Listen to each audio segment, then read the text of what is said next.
오늘의 말씀은 데살로니가전서 4장 9절 한 절입니다. 한 절이지만 너무나 임팩트가 강한 구절이지요. 이 4장 9절 보면 성경책에 이런 말이 써 있을 정도인가라는 눈을 의심하게 됩니다. 4장 9절 다시 한번 다 같이 읽어보도록 하겠습니다. 형제 사랑에 관하여는 너희에게 쓸 것이 없음은 너희들 자신이 하나님의 가르침을 받아 서로 사랑함이라. 아멘. 데살로니가인의 교회는 이처럼 사도 바울로부터 최고의 칭찬을 받습니다. 사랑에 관하여서는 너에게 쓸 것이 없다라는 그런 찬사를 받게 됩니다. 우리가 나중에 주님 품에 안길 때 이런 이야기 듣고 싶지 않습니까? 사랑에 관해서는 내가 너에게 더 이상 할 말이 없었단다. 거기다가 우리가 이미 살펴본 것처럼 데살로니가인의 교회는 사랑뿐만 아니라 믿음에 관해서도 더 이상 할 말이 없다, 쓸 말이 없다라고 칭찬을 해주었습니다. 믿음, 소망, 사랑 이 세 가지는 기독교의 핵심이 되는데 그 중에서 두 개씩이나, 하나도 대단한 건데 두 개씩이나 더 이상 쓸 말이 없다라는 칭찬을 받을 정도입니다.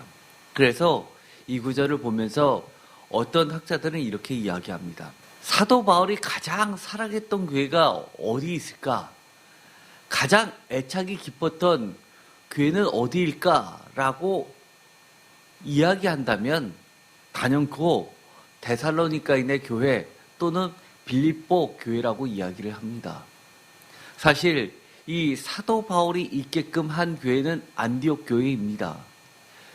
최초의 그리스도인이라고 불려졌고 그리고 사도 바울을 파송했었던 중요한 모교회입니다. 그럼에도 불구하고 우리가 서신서들을 보면 사도 바울이 안디옥 교회에 대해서는 그렇게 크게 언급한 일이 나와 있지도 않고 사도행전을 보더라도 사도회의를 하거나 아니면 어떤 중요한 지침이 있었을 때를 빼고는 거의 언급조차 되고 있지 않습니다. 예루살렘 교회에서 모든 사도가 회의를 해서 그 지침을 이방 교회에 모두 전달하는 것이 아니라 안디옥 교회에 1차적으로 전달을 하고 이 안디옥 교회를 통해서 이방 교회에 뻗어나갔었던 것으로 추정을 하고 있습니다.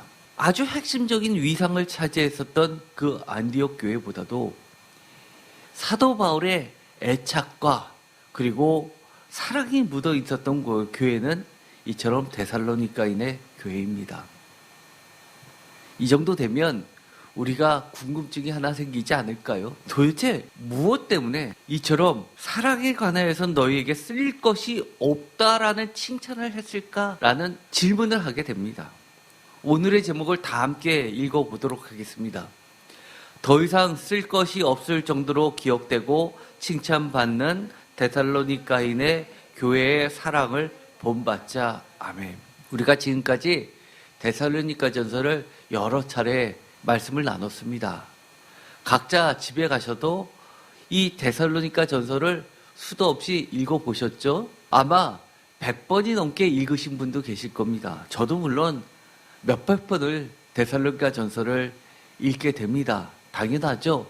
설교를 준비하면서 정말 몇백 번을 읽게 됩니다. 이 제목만 봤을 때 여러분들이 설교를 다 끝나기도 전에 이 데살로니가인의 교회의 사랑을 본받자라고 했을 때 그래, 데살로니가인의 교회의 사랑은 이런 거니까 나도 그것을 본받아야지라는 뚜렷한 어떤 것들이 잡히십니까? 만약에 그것이 안 잡혔다면 다시 한번 꼼꼼히 성경 말씀을 읽어보시기 바랍니다. 그리고 지금까지 했던 이 데살로니가 전서의 설교 말씀들을 다시 한번 들으실 필요가 있습니다. 어쩌면 데살로니가인의 교회의 사랑을 왜 그렇게 칭찬했는지 궁금하지도 않으신 분이 계실지도 모르겠습니다. 이 정도 칭찬을 했으면 우리도 칭찬받아야 되는데 라는 욕심이 생겨나야지 사실은 참된 그리스도인으로서의 당연한 것이라고 저는 봅니다. 먼저 데살로니가전서 1장 3절에 보면 데살로니가 전체를 압축하는 말씀이 나오게 됩니다. 다 함께 읽겠습니다. 너희의 믿음의 역사와 사랑의 수고와 우리 주 예수 그리스도에 대한 소망의 인내를 우리 하나님 아버지 앞에서 끊임없이 기억하미니. 아멘. 1차적으로 데살로니가인의 교회의 사랑에 대해서는 데살로니가 전서 그리고 후서에 곳곳에 등장하게 됩니다. 한 곳에 몰아져서 언급되기보다는 간접적으로 여러 곳에 묻어있게 되는데 그것들을 하나씩 뽑아서 볼 필요가 있습니다. 먼저 데살로니가전서 1장 3절은 우리가 2021년 세임교회의 표이기도 했습니다. 사랑과 관련돼서 수고라는 말이 1차적으로 눈에 띄게 됩니다. 우리가 잘은 모르지만 우리가 예수 그리스도의 사랑을 우리가 직접 실천하다 보면 얼마나 사랑에는 수고가 따르는지 모릅니다. 정말 쉽지 않습니다. 말로만 하는 것도 아니고 머리로만 하는 것이 아니라 수고, 고통스러운 그런 몸으로 하는 것이 반드시 따라가는 것이 수고입니다. 여기서 중요한 말씀이 하나 나옵니다. 우리 하나님 아버지 앞에서 끊임없이 기억함이니 라는 것을 통해서 이 데살로니가인의 교회의 사랑은 첫 번째 기억될 정도의 사랑입니다. 인생을 살다 보면 많은 사람으로부터 사랑을 받습니다. 은혜도 입습니다. 그런데 시간이 지나면 곧 잊혀지는 따뜻함이 많이 있습니다. 안타깝죠? 굳이 기억을 되새기면 참 고마운데도 불구하고 시간이 지나면 왜 그렇게 쉽게 잊혀지는지요. 데살로니가전서 1장 3절에 보면 이 사도 바울 그리고 사도 바울뿐만 아니라 사도 바울의 동역자 실루아노와 디모데도 데살로니가인의 교회의 그 사랑만큼은 늘 기억된다라고 이야기할 정도입니다. 그래서 일일이 이것이라고 이야기하지 않을 정도로 사랑이 너무 많다는 겁니다. 그리고 그 강도도 보통 다른 사랑과 구별될 정도로 그렇게 강렬하다는 겁니다. 우리가 본받아야 될 사랑은 정말 기억될 정도의 사랑입니다. 사람들 앞에서 기억될 뿐만 아니라 하나님 아버지 앞에서 끊임없이 기억될 정도의 사랑입니다. 그러려면 얼마나 많이 수고를 해야 될까요? 오늘의 말씀 데살로니가전서 4장 9절에도 이렇게 나와 있습니다. 다시 한번 읽어보겠습니다. 다 같이 읽겠습니다. 형제 사랑에 관하여서는 너희에게 쓸 것이 없으면 너희들 자신이 하나님의 가르침을 받아 서로 사랑합니다. 데살로니가인의 교회의 사랑의 특징은 형제 사랑입니다. 뿐만 아니라 이들의 형제 사랑은 우리가 보통 이야기하는 것처럼 인류애라고 하는 거와 차원이 다릅니다. 인간의 보편적인 사랑을 뛰어넘어서 하나님의 가르침을 받아 그 가르침대로 서로 주고받은 서로 사랑입니다. 이들이 하나님의 가르침을 받았다고 했는데 이 하나님의 가르침을 받기 이전에 데살로니가인들은 이방인 중심의 교회라고 제가 전에 말씀을 드렸습니다. 하나님의 사랑에 대해서는 듣지도 본 적도 없었던 그런 사람들이 사도 바울을 통해서 복음을 전해받았고 이것저것 조금씩 하나님의 사랑에 대해서 듣게 되고 배워나가게 되고 또 사도 바울을 통해서 몸소 경험하게 되면서 이것이 하나님의 사랑이라는 것을 알게 됐습니다. 그래서 하나씩 하나님의 가르침을 받아서 나에 대한 사랑에서 형제 사랑으로 확 확대했고 그 사랑을 받은 또 다른 형제는 그 받은 사랑을 상대방에게 또 서로 사랑하게까지 되었다는 겁니다. 이게 당연한가요? 당연하지 않습니다. 우리가 살다 보면 어떤 분들은 보면 끊임없이 주는데 어떤 분은 끊임없이 받기만 합니다. 그래서 성경에 보면 사랑을 이야기하면서 지치지 말라고 합니다. 낙심하여 선을 그치지 말라고 권면해주는 하나님의 말씀, 성경 말씀도 있습니다. 그렇다는 이야기는 사랑을 받았을 때 그것을 다시 갚아주는 사람보다는 그렇지 않은 사람이 너무 많고 더 나아가선 받은 사랑을 악으로 되돌려주는 사람이 훨씬 더 많다는 겁니다. 혹시 여러분들이 섭섭해 본 적 없습니까? 저는 너무너무 많이 있습니다. 하나님의 가르치심과 하나님의 사랑이 아니면 저도 사랑을 포기했을 것입니다. 그러나 이들은 끊임없이 멈추지 않고 형제 사랑으로 서로 사랑을 할 수 있었던 것은 그들 자신이 하나님의 가르침에 꾸준히 순종했기 때문이고 사랑을 받을 때 이것이 사람에게서 오든 자신이 깨우치던 이 근본은 하나님으로부터 왔다는 것을 깨닫고 세상의 사랑과 무엇이 본질적으로 다른지를 늘 기억했다는 겁니다. 대표적으로 인간적인 사랑은 어떤 것인가요? 반드시 보상이 필요합니다. 사랑을 받았으면 갚아줘야 됩니다. 그러나 예수 그리스도의 사랑은 대가 없는 사랑이 없습니다. 대가 없는 사랑이라는 말은 오늘날 많은 현대인들이 사랑하면 대가 없는 사랑이라고 이야기하지만 사도 바울이 살고 있었던 그 당시 예수님이 살고 계셨던 그 헬라 시대에는 사랑은 반드시 대가를 요구했습니다. 요즘에 베스트셀러가 있죠. 책이 나온 지 한 6, 7년 된 걸로 기억합니다. 사도 바울의 은혜 개념을 무엇으로 설명을 하는 책이 요즘 신학계 서적을 뒤흔들었냐 하면 선물 개념으로 해석한 책이 나왔습니다. 그것은 사도 바울의 신학적 서적 중에서 전 세계의 흐름을 바꿔놓은 아주 걸출한 작품으로 학자들이 다 인정을 합니다. 혹시 여러분들이 유튜브라든지 인터넷을 통해서 은혜와 선물이라는 제목으로 검색을 해보시면 아주 대거 등장하게 됩니다. 책도 굉장히 두껍고요. 1000페이지가 넘고 그리고 내용도 굉장히 어렵습니다. 그런데 거기서 설명하는 것은요. 제가 전에 이런 말씀을 드렸습니다. 사도 바울에게 있어서 서신서 중에서 빼놓지 않고 등장하는 것이 은혜라는 말이라고 했습니다. 그런데 이 은혜라는 말은 원어적으로 제가 전에 말씀을 드렸죠. 선물, 감사와 어근이 다 동일하다고 했습니다. 헬라 시대에 있어서 이 선물은요. 오늘날로 이야기하면 가장 쉽게 이해될 수 있는 말이 뭔지 아십니까? 뇌물입니다. 우리가 뇌물하면 떠오르는 게 뭐죠?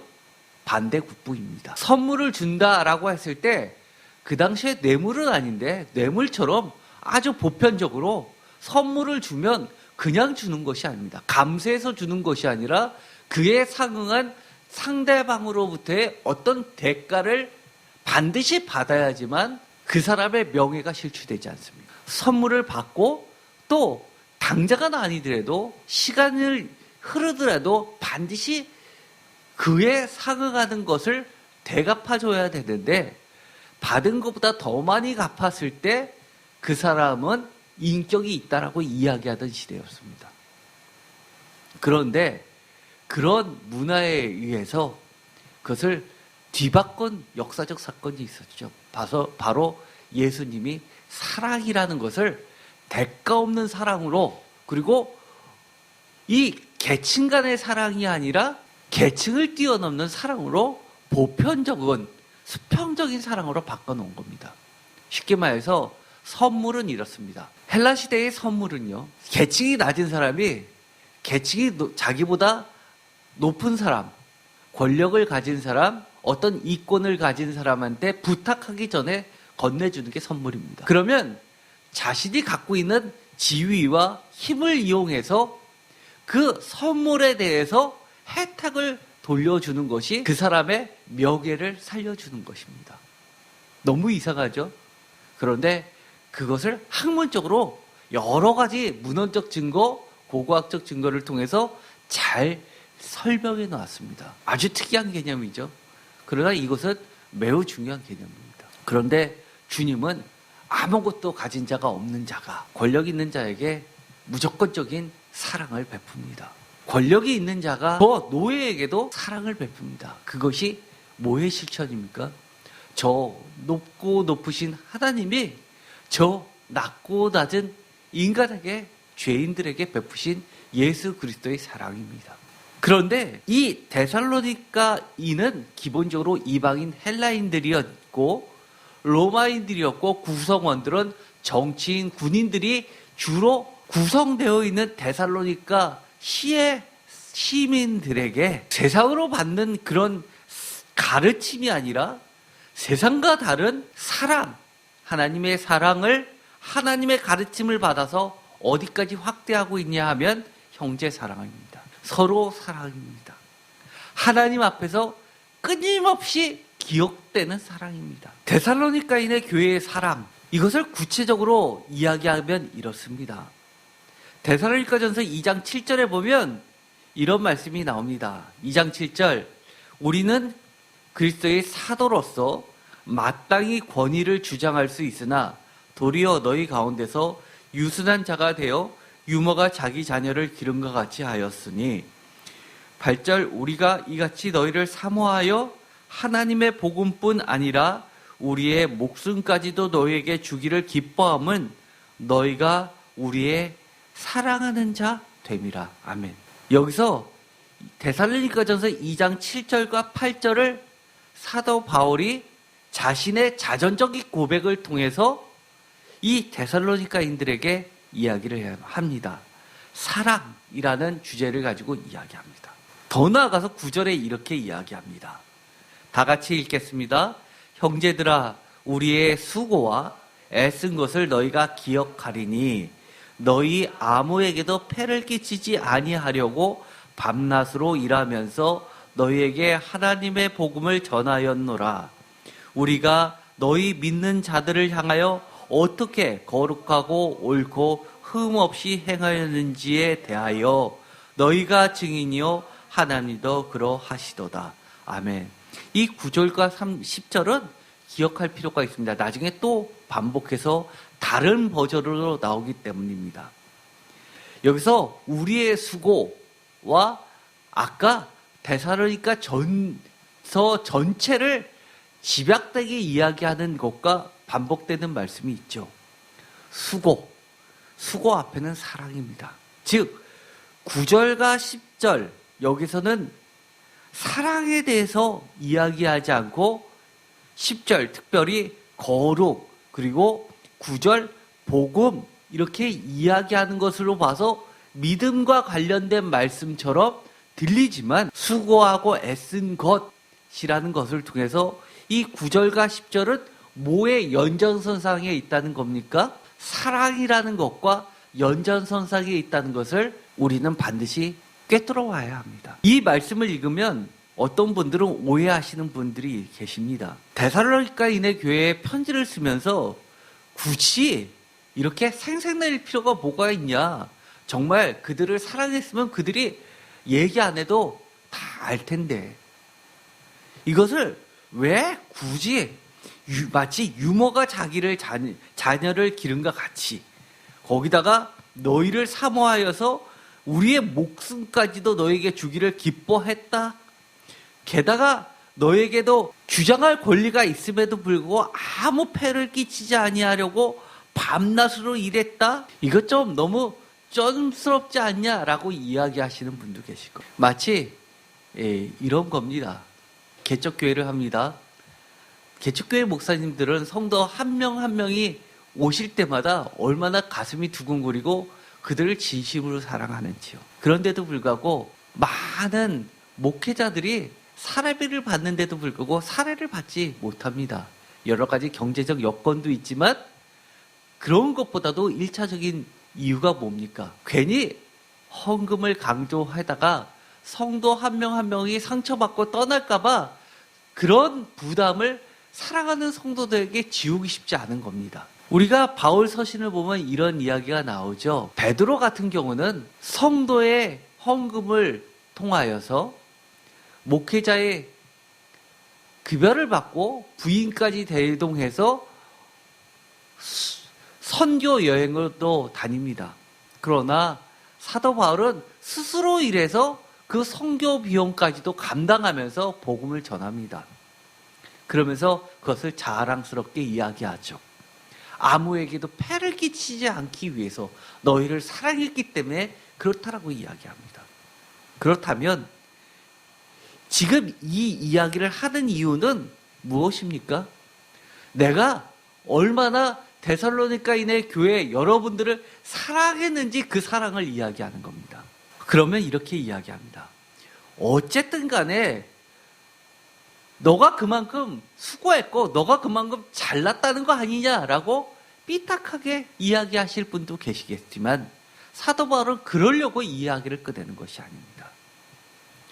데살로니가전서 2장 7절에서 10절까지 우리가 지금 읽었었던 이 내용은 믿음 다음에 성화로서의 거룩함이라기보다도 사랑의 또 다른 측면으로서 하나님을 기쁘시게 하는 옳고 흠없이 행하는 거룩함으로서의 철저한 다른 사람에게 폐를 끼치지 않음으로써 복음을 방해 없이 전달하게 하는 사랑에 기초하고 있다는 것을 강조하고 있는 겁니다.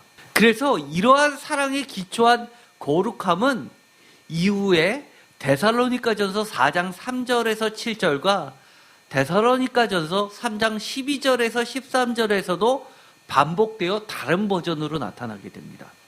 흔히 거룩하다라고 하면 무엇인가 세속에 때묻지 않고 홀로 고귀하고 거룩함을 상상하기 쉽지만 이러한 이유에서 사도 바울 본인은 개인적으로 이 얼마나 수고하고 애쓴 이 사랑의 기초에서 복음을 전했던 것들을 이야기하는 것을 제가 꿰뚫어 봐야 된다고 말씀을 드렸듯이 제 개인적으로는 이런 거룩함을 연결된 이 근본 씨앗과 같은 이 사랑을 저는 이렇게 표현하고 싶습니다. 역동적 사랑의 거룩함이라고 말하고 싶습니다. 거룩함이 믿음과 관련되었다고 완전히 분리할 수는 없지만 믿음과 연관되었다기보다는 보다 사랑의 역동성과 관련된 거룩함입니다. 데살로니가 전서 2장 7절 8절에서 아주 중요하게 드러나는 이것은 많은 학자들이 이렇게 이해합니다. 사도 바울의 목회 철학을 드러낸 아주 중요한 문구라고 이야기하는데요. 그것이 바로 유머라는 핵심어입니다. 사도 바울의 목회관이 뭐냐라고 했을 때 대표적으로 유머와 같은 목회관입니다. 사도 바울의 자전적 고백은 생색내게 하거나 자랑하기 위함이 아니라 데살로니가인의 교회의 사랑이 영적 유모인 사도 바울에게서 배운 사랑처럼 그들도 데살로니가인들도 자신들도 그대로 행하게 있고 또 앞으로도 계속 멈추지 않고 발전시키고 성장시켜 나갈 것을 당부하는 차원에서 간접적으로 데살로니가인의 교회의 사랑을 칭찬하기 위해서 자신의 그런 여러 가지 수고와 애씀의 사랑을 언급한 것입니다. 이것은 매우 중요합니다. 내가 이처럼 수고하고 애쓴 것을 다시 한번 기억해달라라고 한 것은 그만큼 너희들 내 수고를 알아줘라라고 하는 것이 아니라 내가 어떻게 복음을 이러한 사랑으로 전했는지를 너희들이 잘 기억해서 그 가르침을 잊지 말고 너희들 자신도 다른 사람들에게 복음을 전달하기 위해서 그렇게 수고하고 애쓰고 다른 사람에게 조금 더 폐를 끼치지 않고 그런 사랑으로서 서로 사랑하라. 또 외인들에 대해서도 신세지지 말고 복음을 전해라 라고 이야기하는 겁니다. 데살로니가전서 3장 13절과 14절에 이어지는 말씀이 있습니다. 데살로니가전서 3장 13절 14절을 한번 읽어보도록 하겠습니다. 3장 13절 너희 마음을 굳건하게 하시고 우리 주 예수께서 그의 모든 성도와 함께 강림하실 때에 하나님 우리 아버지 앞에서 거룩함에 흠이 없게 하시기를 원하노라. 13절 이것은 바로 강림에 대해서 이야기하죠. 죄송합니다. 3장 12절 13절입니다. 12절도 한번 읽겠습니다. 또 주께서 우리가 너희를 사랑함과 같이 너희도 피차간과 모든 사람에 대한 사랑이 더욱 많이 넘치게 하사. 즉 이 거룩함을 이야기한 바로 이전에 사랑함을 이야기합니다.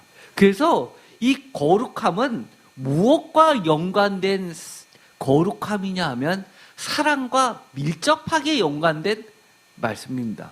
그런데 이 데살로니가전서 3장 12절에서 13절 그 다음에 데살로니가전서 4장 1절이 바로 나오게 됩니다. 4장 1절 다 같이 읽겠습니다. 그러므로 형제들아 우리가 끝으로 주 예수 안에서 너희에게 구하고 권면하노니 너희가 마땅히 어떻게 행하며 하나님을 기쁘시게 할 수 있는지를 우리에게 배웠으니 곧 너희가 행하는 바라 더욱 많이 힘쓰라. 아멘.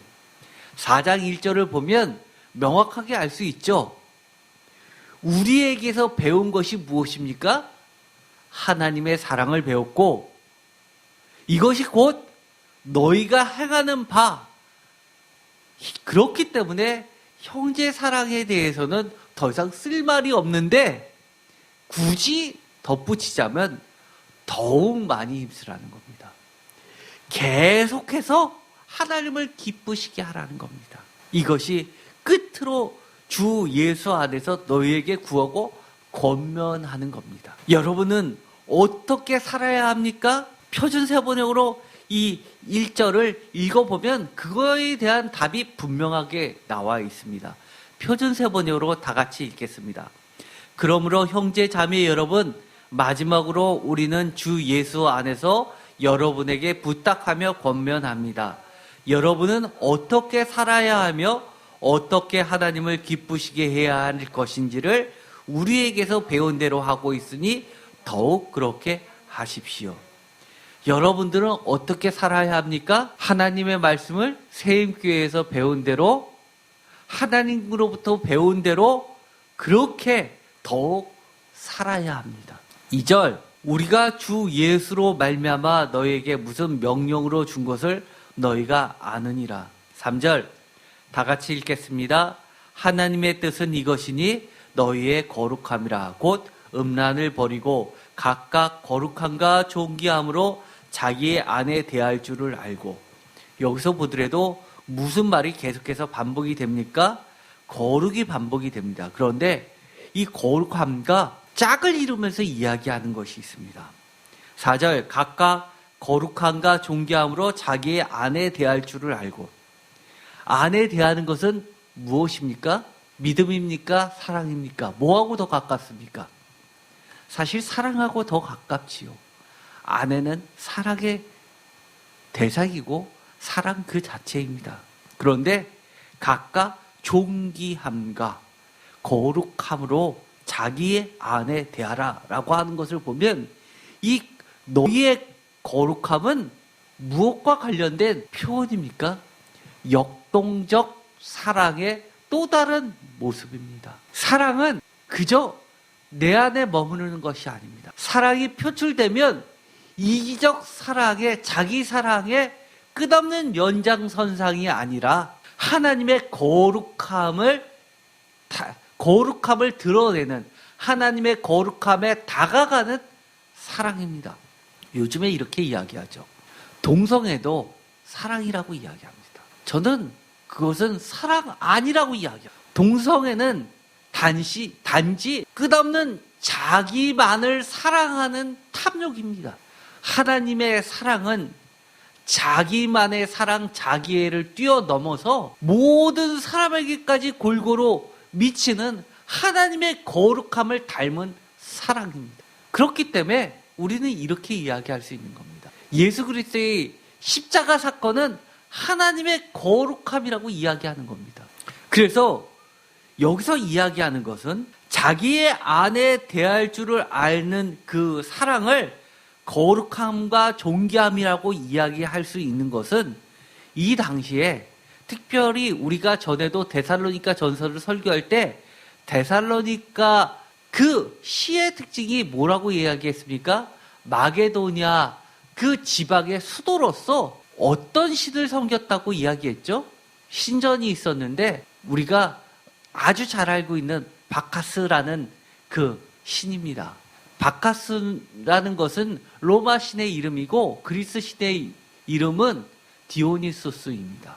뭐였죠? 풍요의 신, 술의 신, 향락의 신입니다. 그 신전에서 그 신을 섬길 때 나중에 난잡한 섹스가 벌어졌어요. 그래서 여기서 이야기하는 거룩함과 존귀함으로 자기의 아내 대할 줄을 알고라고 하는 것은 단순히 바람 피우지 말라라고 하는 것이 아니라 문화로 포장되어 있는 다른 신을 섬기는 종교의 차원까지도 이야기하는 겁니다.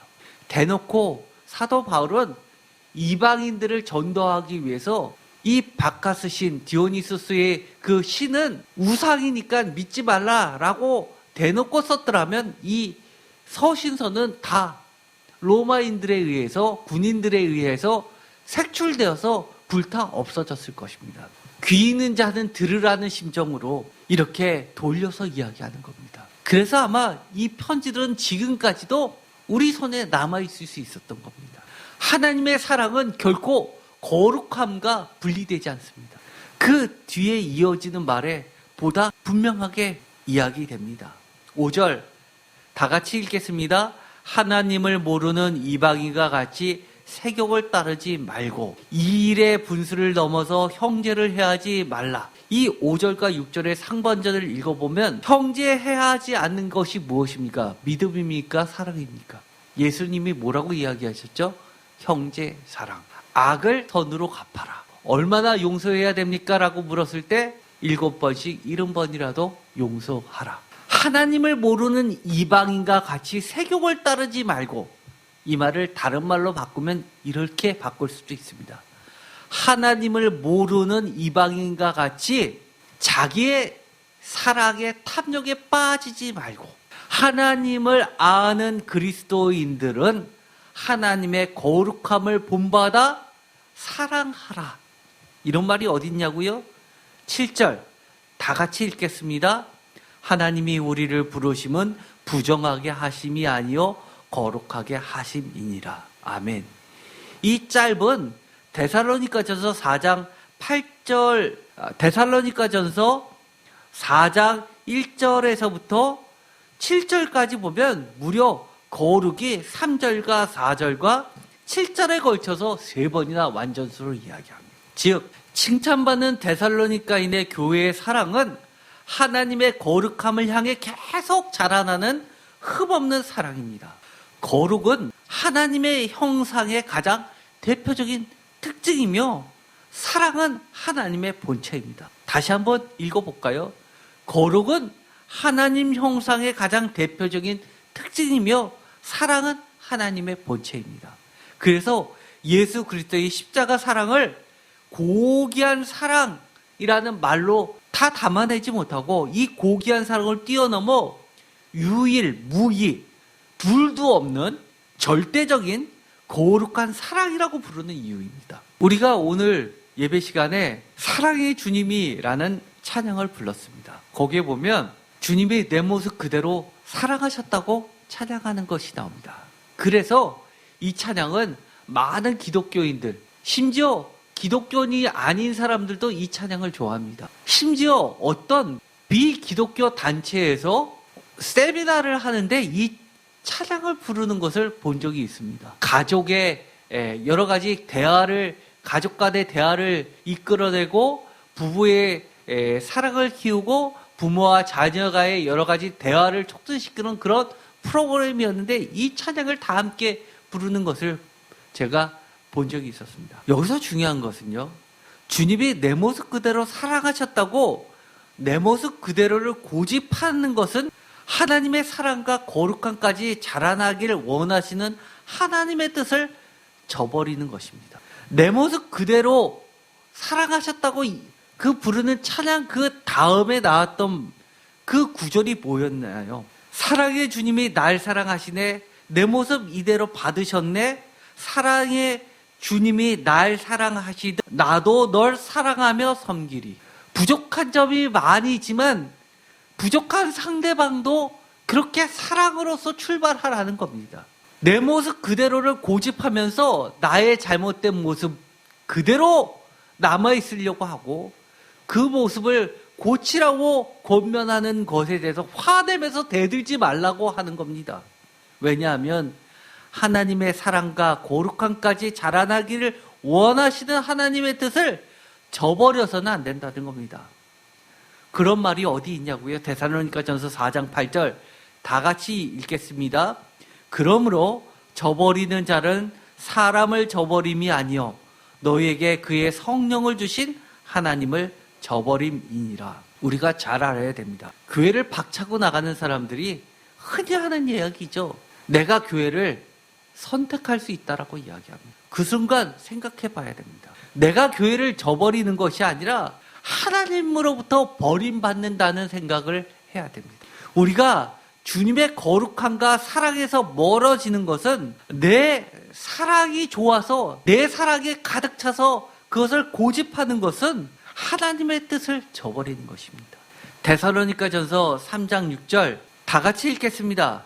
지금은 디모데가 너희에게로부터 와서 너희 믿음과 사랑의 기쁜 소식을 우리에게 전하고 또 너희가 항상 우리를 잘 생각하여 우리가 너희를 간절히 보고자 함과 같이 너희도 우리를 간절히 보고자 한다 하니, 여기서 이 소식을 듣고 나서 기뻤다고 이야기합니다. 그래서 기쁜 소식이라고 이야기합니다. 그런데 이 기쁜 소식의 내용이 뭡니까? 사랑의 기쁜 소식입니다. 믿음과 사랑의 기쁜 소식. 여기서 사랑의 기쁜 소식인데 그 앞에 붙은 말이 믿음과 사랑의 기쁜 소식입니다. 이것은 의미하는 바가 매우 큽니다. 내용인 즉슨 이렇습니다. 우리들이 데살로니가인의 교인들을 너무너무나 보고 싶고 사모하는데 그만큼 너희들도 항상 우리를 잘 생각하여 우리가 너희를 간절히 보고자 한 같이 데살로니가인의 교회의 성도들도 우리를 간절히 보고자 한다는 겁니다. 이 이야기를 들으면 많은 분들이 성경을 통독한다고 하면서 사랑은 그런 거지라고 하면서 그냥 지나가는 경우가 있어요. 이것을 곰곰이 생각해보면 이런 점들이 차이가 나죠. 데살로니가전서 3장 6절 데살로니가인의 교회의 사랑이 복음과 믿음을 전해준 사도 바울에게로 향한 사랑에 감사하며 칭찬하고 있다는 겁니다. 사도 바울이 왜 데살로니가인의 교회의 사랑에 대해서는 더 이상 쓸 말이 없을 정도로 최고다라고 칭찬을 했냐? 이 이야기는 하나님도 예수 그리스도도 그렇게 그들을 칭찬한다는 얘기인데 그들의 사랑이 어떤 사랑이었길래 그러느냐라고 했을 때 바로 이거라는 겁니다. 그들의 사랑은 아까도 이야기했지만 서로 사랑할 뿐만 아니라 1차적으로는 복음과 믿음을 전해준 전도자 사도 바울에게 향한 사랑도 잊지 않고 감사하고 있다고 하는 것입니다. 사도 바울을 간절히 보고 싶은 이유가 인간적으로 친해서가 아니라는 겁니다. 이거 혼동하면 안 됩니다. 데살로니가인의 교회가 시작될 수 있는 복음과 믿음의 생명 씨앗을 심겨줬기 때문에 사도 바울을 여전히 간절히 보고 싶어 한다는 겁니다. 저도 지금 목회를 시작했습니다. 너무 늦게 사실 목회를 시작했죠. 40이 돼서 신학교를 갔고 50이 돼서 목회를 했습니다. 제가 새신자들이 오면 늘 그런 얘기가 있죠.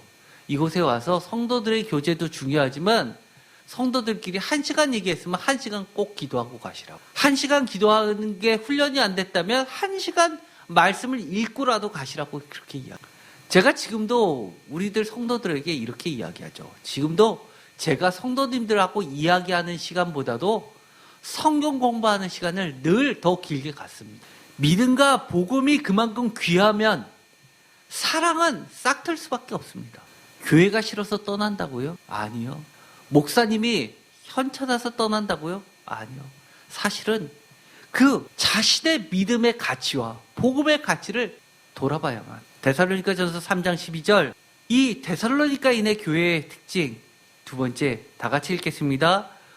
또 주께서 우리가 너희를 사랑한가 같이 너희도 피차간과 모든 사람에 대한 사랑이 더욱 많아 넘치게 하사 너희 마음을 굳건하게 하시고 우리 주 예수께서 그의 모든 성도와 함께 강림하실 때 하나님 우리 아버지 앞에서 거룩함에 흠이 없게 하시기를 원하노라. 아멘. 데살로니가인의 교회의 사랑의 특징은 사랑이 멈춰 있지 않습니다.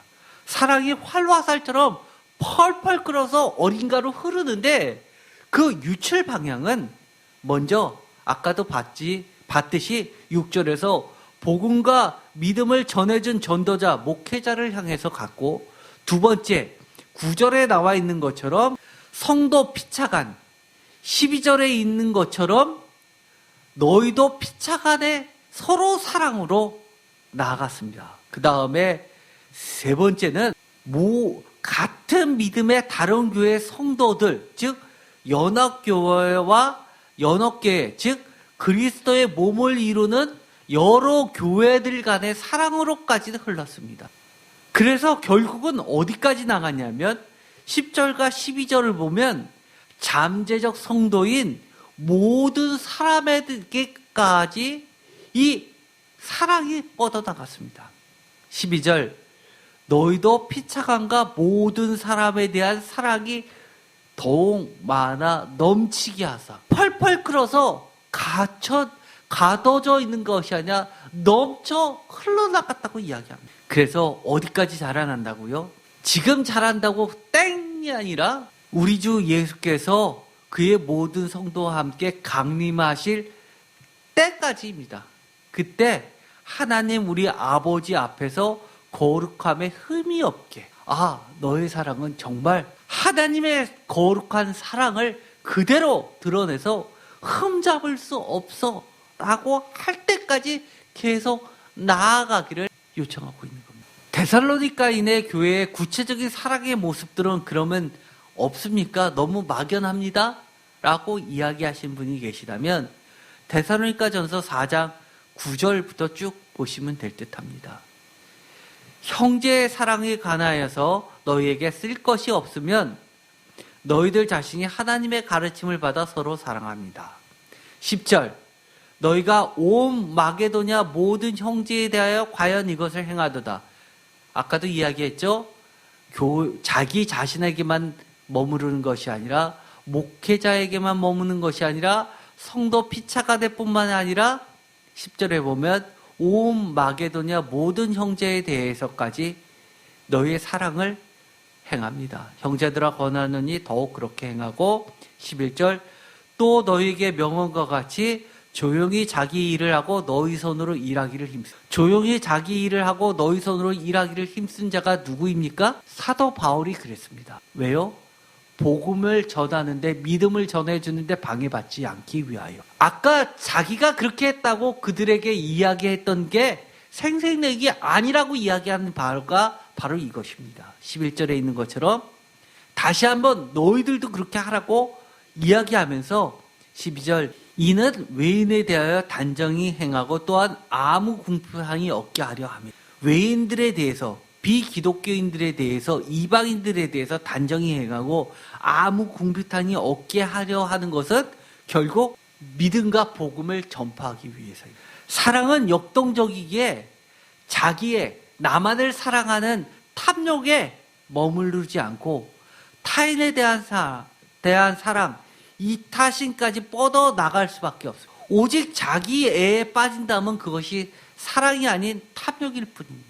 이러한 진짜 사랑이 무엇인지 알게 하는 것이 바로 기독교의 사랑이요, 하나님이 예수 그리스도를 사랑하시는 그 사랑이요, 예수 그리스도가 교회를 사랑하시는 그 사랑이고, 교회가 세상을 사랑해야 할 진리이기도 합니다. 철저히 하나님이 어떻게 우리를 사랑하셨는지 깨닫는 순간 죄인인 우리도 영원히 살리시기 위해 자신을 죽기까지 내어준 예수 그리스도의 사랑, 교회를 통해 세상에서 실천할 수 있는 것입니다. 우리가 세상에 사랑하는 것은 교회를 통해서, 복음을 통해서, 믿음을 통해서, 하나님의 거룩한 사랑을 통해서 하는 것이지 단순히 NGO가 사랑이 아니라는 겁니다.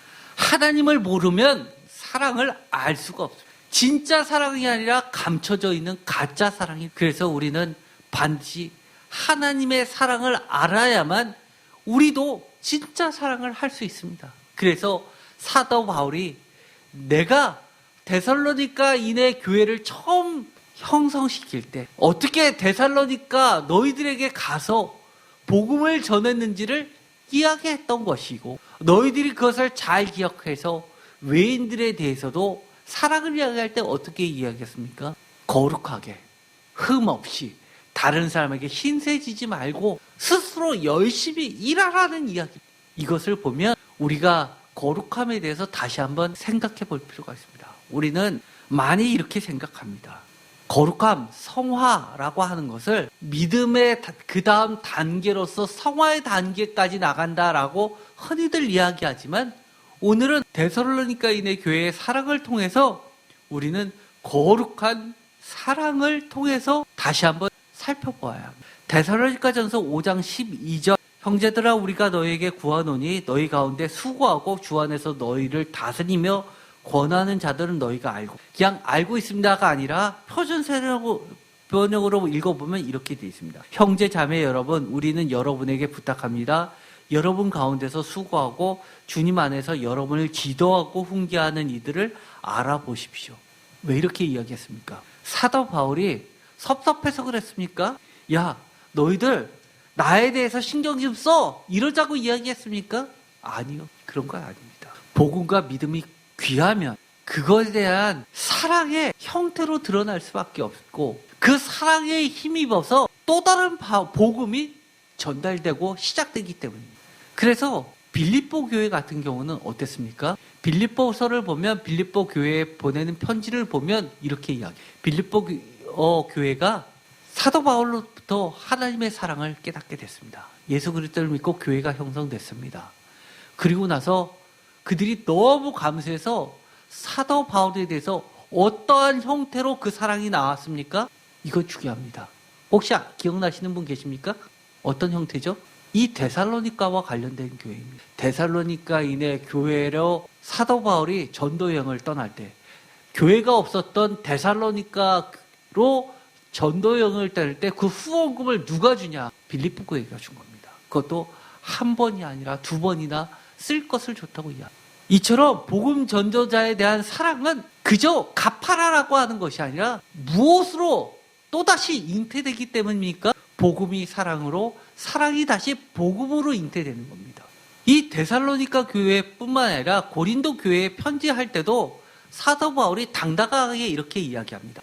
연보를 이야기하죠. 그러면서 어떻게 이야기합니까? 내가 갔을 때 그때 부랴부랴 하지 말고 미리미리 준비해서 연보를 해두라는 겁니다. 쉽게 말해서 헌금을 미리미리 준비해 두라는 겁니다. 왜 돈 얘기하냐고요? 복음에 치사하게 왜 돈 얘기하냐고요? 아니요. 믿음과 사랑, 복음과 사랑은 또 다른 복음을 잉태하기 때문에 헌금이 그래서 중요한 겁니다. 여러분들이 복음을 귀하게 생각하고 이 말씀을 소중하게 생각하시니까 매주 나와서 이렇게 헌금하시고 또 11조 하시는 거 아닙니까? 그 헌금과 11조가 교회를 유지하게 하고 교회에 월세를 내게 하고 또다시 복음을 창출하는 거 아닙니까? 그런데 이런 거를 복합적으로 생각하지 않고 심지어 이렇게 이야기하시는 분이 계십니다. 교회가 11조를 무슨 색은 걷듯이 걷느냐고 사탄의 도구가 됐고 덫에 걸렸다고 그렇게 유튜브에서 떠들어대는 사람들이 있습니다. 여러분 경계하십시오. 구약 때부터 하나님은 명령하신 겁니다. 왜요? 이 복음이 멈춰지면 안 되기 때문에 그렇게 레위인들을 따로 세우고 11조를 걷고 했었던 헌금 내기 싫다라고 하는 것은요, 그만큼 사랑이 부족해서 13절 이어서 이야기합니다. 그들의 역사로 말미암아 사랑 안에서 가장 귀히 여기며 너희끼리 화목하라. 그리스도인들은요, 사랑 말로만 떠든 것이 아니라 정말 화목했습니다. 그리고 귀히 여겼습니다. 14절 또 형제들아 너희를 권면하노니 게으른 자들을 권계하며 마음이 약한 자들을 격려하며 힘이 없는 자들을 붙들어주며 모든 사람에게 오래 참으라. 이들은요 이렇게 이야기해요. 이렇게 사랑을 나눴습니다. 게으른 자들에게 그대로 두지 않았습니다. 어떻게 했습니까? 권계했습니다. 무질서하게 사는 사람들을 훈계했습니다. 그렇게 하면 안 돼. 그렇게 하면 안 돼. 사랑은 무관심이 아닙니다. 절대로 싫은 소리 안 하는 게 사랑 아닙니다. 게으른 자들, 표준세 번역은 무질서하게 사는 사람이라고 번역하고 있고 권계를 훈계라고 합니다. 또 중요하죠. 마음이 약한 자들을 격려해 줍니다. 힘내. 믿음에 약해서 실망을 하고 나 시험 들었어 하는 사람에게 격려해 줍니다. 뭐 이렇게 신앙생활 하는데 시험 들 일이 많이 있습니다. 물론 목회자에게 시험 드는 경우가 가장 치명적이죠. 그럴 때 성도님들이 서로서로 격려해 주십시오. 그래 목사님은 다 잘 되라고 신앙 안에서 바로 자라라고 그렇게 하는 거예요. 힘이 없는 자들을 붙들어 주십시오. 세상의 원리는 무엇입니까? 꺼져가는 심지 끄고 새로운 심지 크고 강한 촛대 세우는 것이 세상 원리입니다. 그러나 주님은 이렇게 이야기해요. 꺼져가는 심지를 끄지 아니하고 주님의 사랑입니다. 힘이 없는 자들을 여러분들이 붙들어 주십시오. 모든 사람에게 오래 참으라 라는 것은 사랑의 대표적인 특징이죠. 고린도전서 13장에도 나오게 됩니다. 사랑은 참음이 있는데 이 참을 인자를 보면 칼도자가 있습니다. 사랑은 마음이 찢어지는 인내를 감수해야 될 때가 너무 많이 있습니다. 15절 다 같이 읽겠습니다. 삼가 누가 누구에든지 악으로 악을 갚지 말게 하고 서로 대하든지 모든 사람을 대하든지 항상 선을 따르라. 표준세 번역으로도 읽겠습니다. 아무도 악으로 악을 갚지 말고 도리어 서로에게 모든 사람에게 항상 좋은 일을 하려고 애쓰십시오. 정말 이거 쉽지 않죠. 그런데 이것이 사랑의 강력한 힘입니다. 가장 강력한 힘이란 뭘까요? 흔히 이렇게 생각을 하죠. 전에 성경 공부를 할 때 이런 이야기를 한 것을 듣고 나서 다 같이 웃은 적이 있었죠. 속으로 내가 힘만 있으면 나쁜 사람들을 막 때려주는 상상도 한다고 합니다. 갚아준다고 합니다. 당연하죠. 우리가 속으로만 했을 때 뭐가 그렇게 죄가 될까요? 주먹이 나가고 발이 나가고 입이 열려서 욕하고 싸우는 거에 비해서는 정말 잘하는 거죠. 악을 악으로 보복하는 것이 아니라 악을 선으로 갚아 악이 선으로 굴복당하여서 결국 악을 포기하고 그 악이 선을 따라 바뀌게 하는 것이 이 세상에서 보여지는 가장 강력한 힘, 곧 사랑의 힘. 이 15절에 보면 사랑은 멈춰있는 것이 아니라 활화살처럼 활활 타서 역동적으로 분출하는데 하나님의 사랑, 예수 그리스도의 사랑은 마치 다이너마이트 같아서 그래서 목까지도 바꿀 수 있냐 하면 악을 선으로 갚아서 악을 선으로 바뀌게 할 수 있다. 그래서 이 사랑과 함께 구체적으로 이런 것들을 열거하고 있어요. 계속해서 이야기하죠. 데살로니가전서 5장 16절 항상 기뻐하라 쉬지 말고 기도하라 범사에 감사하라. 이 세 가지 항상 기뻐하라 쉬지 말고 기도하라 범사에 감사하라. 이것이 뭐라고요? 이것이 그리스도 예수 안에서 너희를 향하신 하나님의 뜻이니라. 어떤 분이 이렇게 이야기하셨죠. 사도 바울의 서신을 보면 명언들이 있다고 이야기합니다. 데살로니가전서 5장 16절, 17절, 18절 너무 멋진 말 아닙니까? 다른 말로 이야기하면 항상 기뻐하고 쉬지 말고 기도하고 범사에 감사하라. 나 좋으라고 그러는 겁니까? 내가 화낼 수밖에 없는데 이 바로 전에 있었던 거 뭡니까? 악을 행하는 사람들에게조차도 쉬지 말고 기도하라는 것 아닙니까? 나만 좋으라고 하하하하 웃으라는 겁니까? 항상 기뻐하면서 범사에 감사하라는 것, 이것이 하나님의 뜻이라는 겁니다. 어떤 분들은 이 16절, 17절, 18절을 따로 떼어놓고 15절과 분리해서 생각하시는 분들이 많이 있는데, 오늘 왜 사도 바울 데살로니가인의 교회의 사랑에 대해서 정말 최고의 찬사를 보냈는지 우리는 다시 한번 이 말씀을 통해서 돌이켜 봐야 됩니다. 더 나아가서 이런 이야기를 하죠. 19절, 성령을 소멸하지 말며 예언을 멸시하지 말고 범사해야 하려 좋은 것을 취하고 악은 어떤 모양이라도 버리라라고 이야기합니다. 지금까지 이야기했던 것들, 예를 들어 구체적으로 데살로니가전서 5장 12절부터 해서 22절까지 쭉 보면 각각에 대해서 너무나 할 말들이 많이 있죠. 그렇기 때문에 각각의 부분들에 대해서는 우리가 별도의 시간을 통해서 자세히 나눠야 하겠지만, 오늘은 데살로니가인의 교회의 그 사랑에 대해서 이야기하면서 우선 기억해야 될 점은 이처럼 하나님의 뜻은 매우 구체적이고 분명하다는 겁니다. 막연히 데살로니가인의 교회의 사랑이 최고의 찬사를 받은 것은 막연한 사랑이기 때문에 찬사를 받은 거 아니라 매우 구체적이고 분명한 사랑의 실천에 있었다. 저희가 전에도 이야기했죠. 깨어있으라, 근신하라. 그 말은 제가 아주 구체적인 말이라고 말씀을 드렸습니다. 그런데 어떤 분들은 이렇게 이야기하시죠. 깨어라, 근신하라. 너무 막연합니다. 구체적으로 이야기해 볼까요? 왜 그게 구체적이지 않습니까? 막연합니까? 항상 기뻐하지 못하는 것을 깨어서 근신하고 항상 기뻐하도록 해야 하는 겁니다. 누구에든지 악으로 악을 갚지 않고 서로 대하지 모든 사람을 대하여 항상 선을 따르도록 하게 하도록 우리가 항상 깨어 근신해야 되는 겁니다. 얼마나 구체적으로, 얼마나 분명합니까? 우리가 성경을 꼼꼼히 안 볼 뿐입니다. 정말 한 절 한 절 우리가 또 구체적으로 나갈 것들이 많죠. 그러나 오늘은 일단 여기까지 하도록 하겠습니다.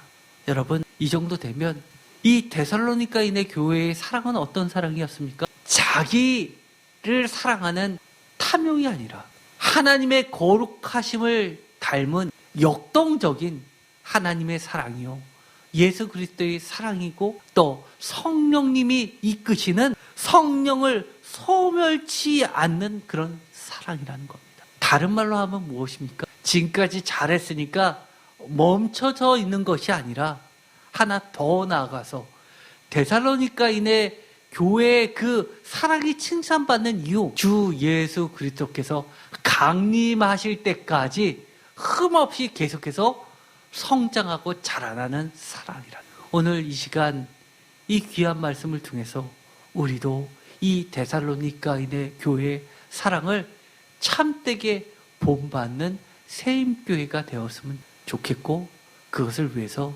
축원드립니다. 기도하고 마치겠습니다. 하나님 감사합니다. 오늘 우리가 사랑하면 너무나 막연하게 생각하는 경향들이 많습니다.